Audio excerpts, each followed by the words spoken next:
as a guy who's been around clubhouses during the trade deadline, the week leading up, the day of, how stressful is that, on a clubhouse? Yeah, I think it's pretty stressful. We got to experience it when Budo got traded. That one kind of hurt. That's a good friend of mine, somebody that I really enjoyed being teammates with and spending time with. So that one's kind of hard. But on the flip side, you get the opportunity of getting to know new guys and getting a chance to make your team better, and I feel like we did a great job of that. Optimistically, it's going to be great to have those studs that we got. So I think it's a difficult time, but it's something that we all have to go through and have to navigate it together. So kind of reflect on that. There was a kind of a revolving door. David Stearns was doing his best to find guys everywhere. Guys from the Frontier League even. And then, within a 2-week span, it's basically turned into Super Pen. Like when you look at the different types of arms you guys can try out there, what goes through your head? We're going to have a lot of different looks for guys for the opposing teams to face. The velo, Tyler Rogers is just a completely different look than anything that we have.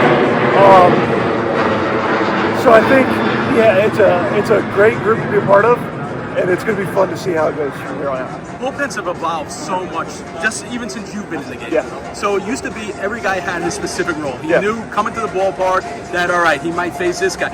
Now with this pen, you might be called in the 5th, you might be called in the 8th, you might be called to save. How do you approach that day to day, like when you get to the ballpark? I think that's something that we're all going to have to work and kind of get used to a little bit. But I think just knowing that whenever the phone rings and your name's called, that it may be the 5th, but you're trying to close the 5th, or you're trying to close the 6th or 8th or whatever it is. Just trying to go out there, get your 3 outs, and keep the score where it is. And I think that's what we're all going to take on ourselves, is going out there and shutting down whatever inning that our name is called. Well, it could be the 5th, it could be the 9th, it doesn't matter. Just doing the best we can to close those innings out. Lastly, obviously closers have, there's an ego. There is a component to being the closer. Now you bring a guy who's also a closer. How do they separate that ego and just say, listen, I'm here to win a championship? I know from Edwin that there's no ego there. It's, hey, whenever my time is to pitch, I'm going to do it. And we've seen it. We saw it in the playoffs last year. He's going out there and pitching the 7th and 8th. So I don't think there's any ego there, and I don't think Helsley will be that way either. I think we're all going to just keep pulling the same rope and try to win baseball games, and that's the only way to do it, is if we're all on the same page and all working together. And I feel like that we've got such a good group that we're all going to be doing that.